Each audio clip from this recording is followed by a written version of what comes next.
This episode of Access to the Arts is being made possible through the support of First Bank Richmond, with 8 locations serving Wayne County.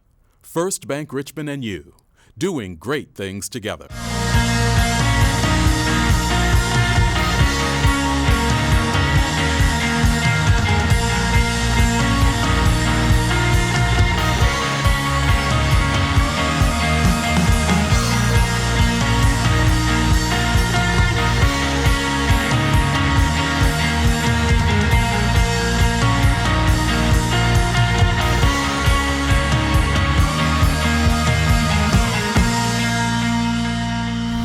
Welcome to this month's Access to the Arts. We've decided to spend a little time in the sunshine. We haven't had a lot of that, and it's not incredibly humid, so we're going to enjoy a summer's day sitting in Elstro Plaza, a place that is used a lot for the arts. You can come here and see the Richmond Jazz Orchestra. You can see the Richmond Community Orchestra. You can see Shakespeare in the Park coming up in August. And right now, we're talking about theater. We're with Whitney Reeves, the Executive Director of Richmond Civic Theater. Thanks a lot for being with us again this month. Thanks for having me. Not a problem. The season is coming up. The excitement is here. It's building for sure. Yeah. Have a great cast for Mamma Mia. They've been working really, really hard. They open on August 9th. Great. And they'll run through the 10th and the 11th. And then they'll have a second weekend on August 16th, 17th, and 18th. The season is called what this year? The Time of Our Lives. Okay. Sounds like a party. It really is. It's just going to be such a great season. They're opening really, really strong with Mamma Mia. It's going to be a really fun, family-oriented show. It's just full of laughs and great songs, great choreography. It's definitely one that people in the community are not going to want to miss. All right. We've even added a second matinee on Saturday, August 17th. You are expecting the turnout to be good for We this one. really are. We know it will be. So, and tickets will go on sale for that July 15th. Okay. So, and that is when you can buy tickets for every show this season. So we're changing it a little bit. Okay. You will be able to buy tickets for any show this season as of July 15th. So be looking for that date. Yes. GoRCT.org. You can buy your tickets there. All right. Or you can come in and see us anytime Tuesday through Friday. Sounds good. Yeah. From when to when, Tuesday through Friday? From 11 to 5, you can come in and get your tickets with Bonnie in the box office. We'd be happy to help you. Sounds good. For people who might want to be in a show, you've got some auditions that are actually coming up. We do. So for the adults, we are auditioning for Calendar Girls, which if you've seen the movie, it's a really great movie about a group of women of a certain age who decide to create a calendar as a fundraiser. And it is tons of fun, directed by Becky Jewison. So those auditions are coming up on August 11th and 12th at 6 o'clock at the theater. You can see more information about that on our Facebook page and on our website. Okay. And then for the young ones... Are there roles for men? There are. There are a handful of roles for men as well. Just a handful. Yeah. Well, it's, it's all about female empowerment, that one. So, but there are roles for men. It's going to be a great show. Okay. And then for the young ones, so ages, I believe she's taking 2nd grade all the way up through 18. Auditions for Jungle Book for Kids. Nice. Those will happen on August 13th and 14th, also at the theater. That's directed by Lily Ballinger. She's actually a Stage 1 grad herself, so she came up through Stage 1 and now she's directing for Stage 1, and that's going to be a great show too. For people who maybe have stage fright, yes, but they do like the theater, they do want to be involved, are there volunteer opportunities for people behind the scenes? We have so many opportunities. So Richmond Civic Theater is used to seeing at least 500 volunteers a year. Now, there are not 500 actors on that stage, but we need set builders, we need painters. Even if you've never painted in your life, we've got people there who can guide you and teach you. And we need people who are interested in running a spotlight. And we've got tons of people there who can train you and help guide you through that if you've never done it before. If you're new to the community, it's a great way to meet new people, get involved in something, And for especially our tech crews, it's a much shorter commitment. You know, our actors are looking at committing 6 to 8 weeks per show, where our tech crews are looking at maybe 3 to 4 weeks per show. And sometimes even smaller. Maybe we just need you to come in and run the soundboard for us, or help move scenery around during a show. There are tons of spaces. So if you're interested in that, please come see us. We, like I said, our box office is open from 11 a.m. to 5 p.m. Tuesday through Fridays every week. And you can talk to Bonnie. She can get you a volunteer form, and we can get you hooked up with a director and start working on a show. Particularly on a show like Jungle Book, where you've got younger kids. This is really a great way for families to really kind of connect together in the theater. Absolutely. My favorite thing in the world is to come in and see a whole family of people working on a set together. You know, even the little ones, we can put a paintbrush in their hand. You can't screw up painting a floor. You just can't. So we love it. We love seeing the families come together. And actually, we have several families who have just worked on so many of our shows. The Fetcher family comes to mind, and it's always been them and their kids, and they all work together in all different capacities. And I was actually a theater family, so it was myself, my parents, and my 2 siblings, and we would work on all kinds of shows together. So it's great. It's a great way to get involved and be a part of.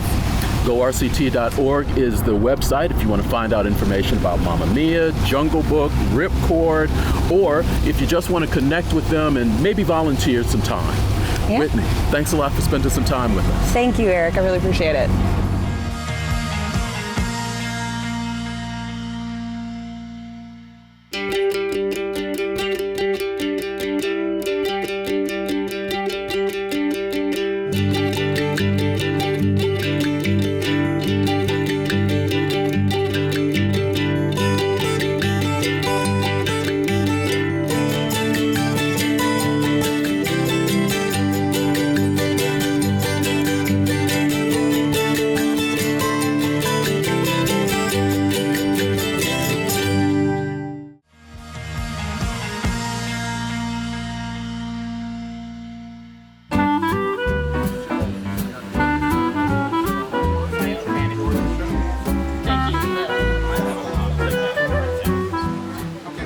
Players has actually been around since 1971.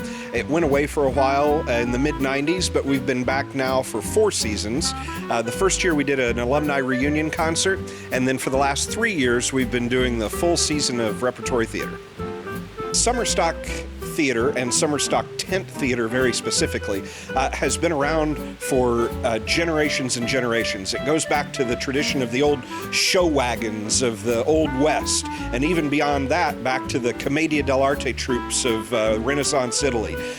In the 1940s through the 1970s and 80s, summer stock theaters were a staple of small towns and communities all over the United States. In the 90s and in the 2000s, we started to see a lot of those traditional summer stock theaters disappear, mostly because of the onset of digital media and many other forms of entertainment that people had access to. But there's something about being in a common space for a live performance that's only going to happen in that particular way, that one time, that night when you're there with that audience. It's the only time that it's going to be just like that. It's a unique, only in Indiana, only in America sort of experience. And we wanted people to have the opportunity to experience that again. And from what we've seen, everybody just loves it. It's also a tremendous training ground for the young actors and artists. Most of the professional actors that we use are pretty freshly out of university programs. And we know that they're on their way to professional careers that's going to see them on Broadway and in movies and on television. This is a place where they can cut their teeth a little bit, test out the skills that they've learned in school, get their feet under them a little bit before they move on to bigger and better things. We've had a tremendous season. Our attendance is actually up 20% over last year, which last year was up 100% over the season before. So we're growing every year. We've added seats this year, and we've changed the configuration of the space so that we're in the round. So there's audiences on all 4 sides of the stage, very unique unique experience, and audiences really love it. It's the way we used to be back in the day, and we're glad to be back into that format now. The response from the audience to the shows has been just overwhelming. People love the performances, the high energy, and are looking forward to future seasons. For the last 2 years, after our season closes here in Hagerstown, we have been traveling as a company down to Brown County, to the Brown County Playhouse in Nashville, Indiana, historical venue down there. They do a series of shows using companies from outside the area to come into Brown County and provide entertainment for the community down there and for the tourists. And we struck up a relationship a couple of years ago. They love the professional quality of what we do, and it fits perfectly with what their audiences enjoy down there. It's also great for us to sort of expand our boundaries a little bit and take what we do here in Wayne County and share it with the rest of the state.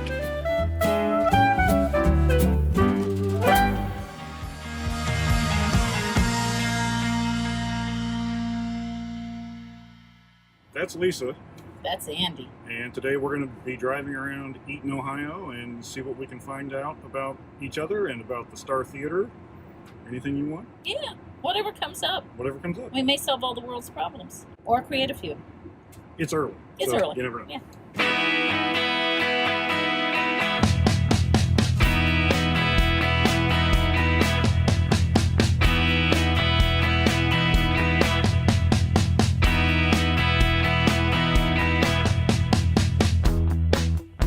Where did you get your start?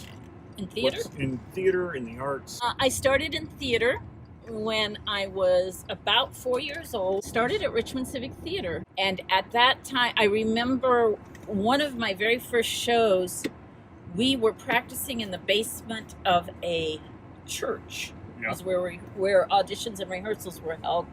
And then back then, we were bringing lumber and paint and everything from home because there was no money. Norbert Silbiger had, headed it up. And prior to that, it had been a movie theater, and my mother had been a popcorn girl there. Theater saved my life. The arts saved my life, literally, I do believe. And so I have always been involved in theater, and I'm a published author, an artist, all those kinds of things. Okay. Have been involved in all of that my entire life in some form or another. So we wound up back here, and I said I'd like to start a theater. I'm thinking black box theater. I'm thinking somebody's little garage. I'm thinking something, really, really mundane, so to speak. And small, very small, and just but as the fates would have it, a friend of mine who had just recently moved away from here, he used to own Taffy's, Manfred Schreier. It's a little bar where they have live music and just really cool little place. He had moved to New Mexico. He'd retired, moved to New Mexico, and sold Taffy's, and he contacted me online and said, you need to connect with a woman named Mary Bullen. And there's a long story short, Mary and I connected, and we talked for quite some time, and she said, well, let me show you what I have. She walked me over to that theater, and when she opened the doors and I walked in, I heard Leonard Cohen singing Hallelujah. Mary is a person who is extremely community-oriented. She puts a lot of time and effort and money into this community. And so we have been trying to get this theater up to par, and we will be opening our town there on August 16th, 17th, and 18th. And tickets go on sale July 1st. Tickets go on sale July 1st.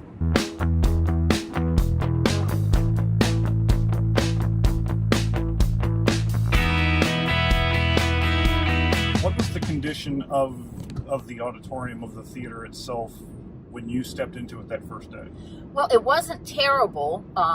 It was old. A lot of things had been sold out of it at an auction. I think they must have auctioned off things, through time. Right.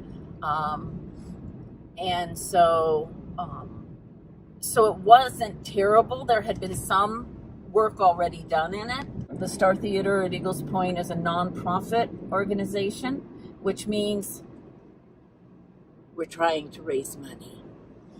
That's a difficult task. Yes, it is a difficult task. You have to get people to catch your vision and your mission and understand how important what you are doing is to a community, whatever you may be doing. Right. So I spend a lot of time trying to do that sort of thing. But my vision when I started pulling a board together was to have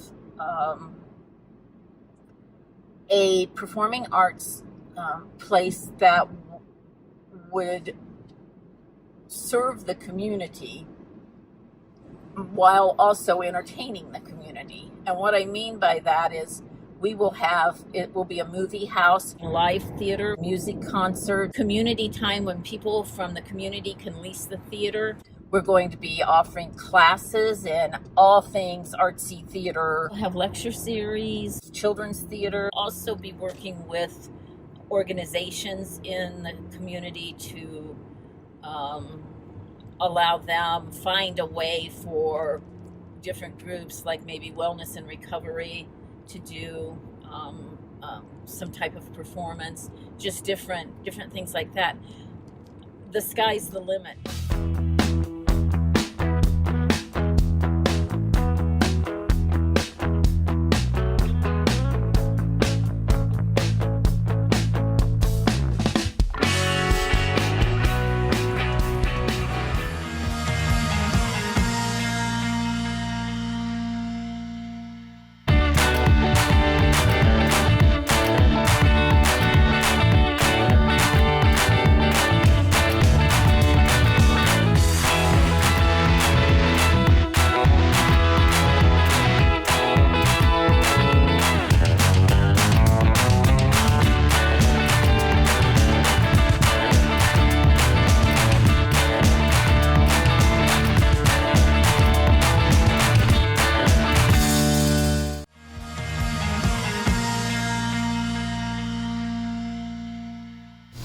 Welcome back to Access to the Arts. We are enjoying Elstro Plaza. You can see the water behind us and hear the water behind us. Can they hear the water?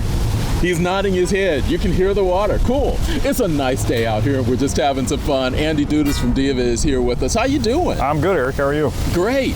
How is the improv going? Improv is going really well. We are, I believe, 9 months in. We're approaching our full 12-month anniversary here, 1-year anniversary. Are you throwing a big party? Parties are in the works. Okay. Maybe sometime in the not too distant future, but not too close future either. But we do have we are making plans for some sort of large diva extravaganza somewhere. Okay. But those plans aren't finalized yet. But improv's going really well. Every month we've got a new guest. This coming month, let's see, August 2nd, we're going to have Sean Lamb with us, and we're really looking forward to that. He's going to sing. We're going to try to work some musical improv. I mean, Sean brings a lot to the table. Yes. So it would be a crime, I think, to not focus on something that he can do musically. Music, he's a morning radio announcer. I mean, Yeah. that's a talented guy. He brings a lot to the table, and he's just a good, fun presence to be in, no matter what the setting is. Nice. But we're having a lot of success with the improv. We looked at the numbers a couple of weeks ago, and we are on pace to bring 1,000 people downtown in a year.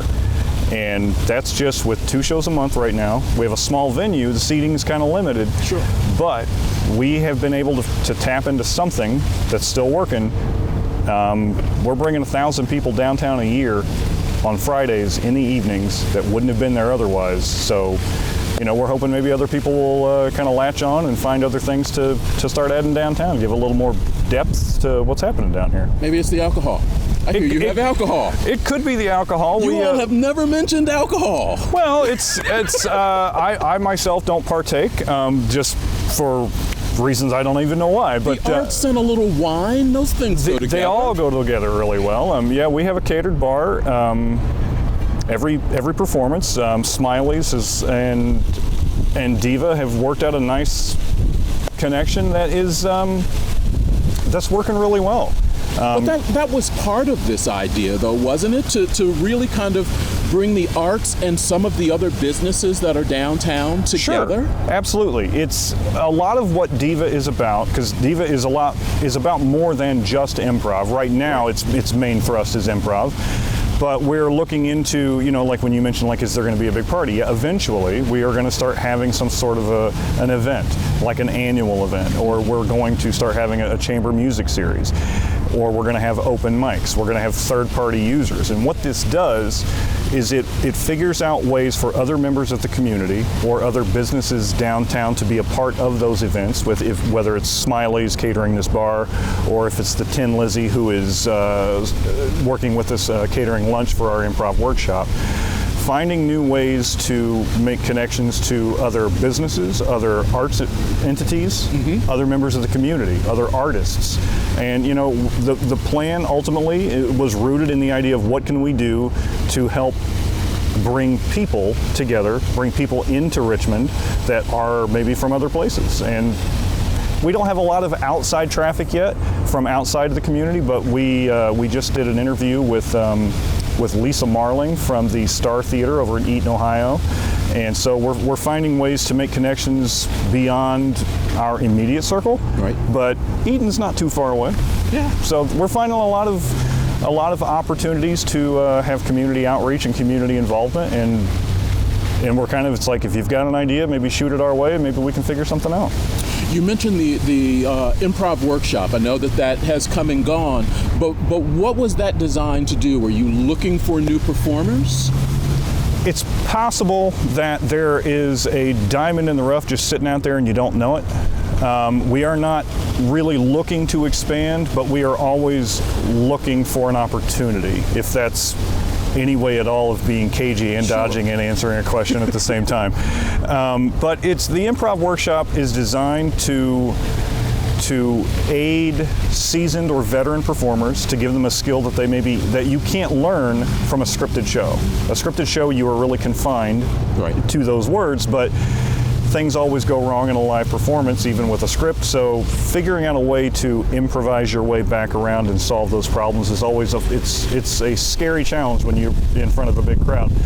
But for people who want to get involved in some kind of performance art, whether it's stand-up comedy or in local community theater, it's a great kind of a gateway stepping stone. But ultimately, improv teaches a lot of skills that just apply to everyday life. I mean, we're all improvising from, without sounding like Tony Robbins, everything's improvised. You can make your best plans, but they don't always happen. They don't always work. You just go with the flow. The nature of improv is you always say yes. And if DIVA can be known for anything, hopefully it's for being accepting of anything that's offered to them. And now I'm just sounding corny. But you all have talked about being able to allow other people to use that space also. How is that going as far as getting that information out to people interested in poetry readings, anything like that? Have you had any takers on that? Well, we realized we weren't doing enough to get that message out. And one way or the other, we've managed to put a little more emphasis on getting that idea out there, that we are here to use the third-party user. Our space is for you as well. And so we have an event coming up, actually the day after Sean Lamb's show. We are going to be hosting a drag show that the third-party user is putting on. That was actually, they were here, they had a tent at the Rainbow Richmond Pride event in the month of June. And then we have a gentleman who is not yet announced his event publicly, but we have a gentleman that will be using our space in October and again in December. So we are starting to see some outside third-party use of the space beyond what our own internal productions right now being the improv. So we are starting to see a little bit of response from that, and we're really excited about that. Nice. Looking forward to continue watching the growth of what you all are doing, trying to bring the arts closer to people where they are and allowing people to be able to use that space. Yeah, it's one of the foundational ideas we've always had about DIVA is to make everything as accessible as possible, whether it's the physical access into the structure, whether it's a low cost or no cost to an event. And it's what we're finding is we've not even had anyone complain about parking in downtown. I mean, this is Richmond, Indiana, downtown. Everyone always complains about parking. We've been doing this for almost a year. Not one person has said a word about it. So we couldn't be more happy with how things are going. We're really optimistic about our future, and we just love being downtown. Cool. Andy, thanks for spending some time with us. Hey, no problem, Eric. Thank you. We're going to take some time and we're going to take you through some of the gardens that were on this year's Richmond Art Museum Secret Garden Tour. If you didn't have a chance to look at some of them in person, we'll let you see some of those, and maybe you can put that on next year's calendar.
Thanks to everybody who joined me on this month's Access to the Arts. We'll be with you again next month, and in the meantime, here's some ideas of what you can do as you access the arts in Wayne County.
This episode of Access to the Arts is being made possible through the support of First Bank Richmond, with 8 locations serving Wayne County. First Bank Richmond and you, doing great things together.